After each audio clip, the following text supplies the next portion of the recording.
খানকেবেলা নবী মোহাম্মদ তোর মায়ের যদি খানকেবেলা নবী মোহাম্মদ তোর মা আমিনার যদি তোর মাই আছে না মা ফাতমা মা ফাতমার যদি তোর বউ আছে না মা আইসা ওই খানকের যদি তোদের মা ফাতমা মা আইসা মা আমিনার যদি খানকেবেলা নবী মোহাম্মদ তোর কবর থেকে তুললা খানকেবেলা তোর প্রতি মারবো মাদার নবী। আমি হলাম নবী তোদের, মুসলমান জাতির নবী হলাম আমি। আশহাদু লা ইলাহা ইল্লাল্লাহ আশহাদু আন্না বিজয় ইয়া রাসূলুল্লাহ। তো আমি হলাম তোদের নবী, আল্লাহ আমার নবী দিয়েছে। ভাই আমার যে মুখের ভাষা, এই ভাষা অনলাইন প্ল্যাটফর্মগুলো নিতে পারে না, তারপরও আমি শালীন ভাষায় কিছু বলার চেষ্টা করি। প্রথমত কথা হচ্ছে এর চেহারা, এর হাবভাব এবং এর কথা শুনে বোঝা যাচ্ছে সে একজন বাঙালি। তাকে দেখেই বোঝা যাচ্ছে সে একজন বাঙালি। সে বাংলাদেশে থাকুক বা বিদেশে কোনো জায়গায় সে থাকুক, সর্বপ্রথম আমি বাংলাদেশে যারা বর্তমান দায়িত্বে আছে তাদের দৃষ্টি আকর্ষণ করতেছি, একে দ্রুত আইনের আওতায় এনে সর্বোচ্চ শাস্তি প্রদান করতে হবে। এ আমার নবীকে গালি দিচ্ছে, মানে প্রত্যেকটি মুসলিম উম্মাহের কলিজায় আঘাত করছে।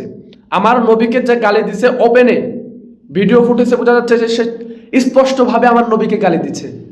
এর কোনো ক্ষমা হবে না। যারা বাংলাদেশের দায়িত্বে আছে, প্রধানমন্ত্রী সহ যারা অন্যান্য দায়িত্বে আছে, তারা যদি একে শাস্তি না দিতে পারে তাহলে ধরে নিব যে এরা ইসলামের জন্য 2 টাকারও উপকারে আসবে না। বাংলাদেশে যারা দায়িত্ব আছে, এই ভিডিওটা সবাই শেয়ার করবেন, শেয়ার করে দায়িত্বশীলদের কাছ পর্যন্ত পৌঁছে দেবেন। আমার নবীকে গালি দিচ্ছে মানে তার কোনো ছাড় নেই, তার সর্বোচ্চ শাস্তি যেটা আছে সেটাই তাকে দিতে হবে, বলে দিলাম। আর যারা ইসলাম প্রিয় তাওহীদের জনতা আছেন, যদি একে কেউ সামনে পান, তাহলে যদি আমার নবীকে ভালোবেসে থাকেন, তাহলে বাকিটা আপনার উপর ছেড়ে দিলাম। যা করার দরকার আপনি করে নিয়ে। আর আমার সামনে যদি কোনোদিন পড়ে, তাহলে আমার জীবন নিয়ে আমি চিন্তা করব না, আমার ফাঁসি হয় যা হয় হয়ে যাবে। কিন্তু আমার সামনে যদি কোনোদিন পড়ে, ওর যা করা দরকার সেটাই করবো ইনশাআল্লাহ। আর আপনাদের সামনে যদি কারোর সামনে পড়ে, তাহলে আপনাদের দায়িত্বে ছেড়ে দিলাম, ওকে যা করা উচিত সেটাই করে নিয়েন। আর আরেকটা কথা স্পষ্টভাবে বলে দিতে চাচ্ছি, বাংলাদেশের যারা দায়িত্বশীল আছেন, যারা নতুন হোক পুরাতন হোক, প্রধানমন্ত্রী সহ জনাব তারেক রহমান সাহেব সহ সকলের দৃষ্টি আকর্ষণ করতেছে, আমার নবীকে গালি দিছে, একে যদি ছেড়ে দেন তাহলে আপনাকে আমি ধরে নিব আপনি মুসলমানের বাচ্চাই না। স্পষ্ট কথা, আমার নবীকে গালি দিচ্ছে মানে একে যদি ক্ষমা করে দেওয়া হয়, যারা একে ক্ষমা করে দিবে সে কোনো মুসলমানের বাচ্চাই না। স্পষ্ট কথা।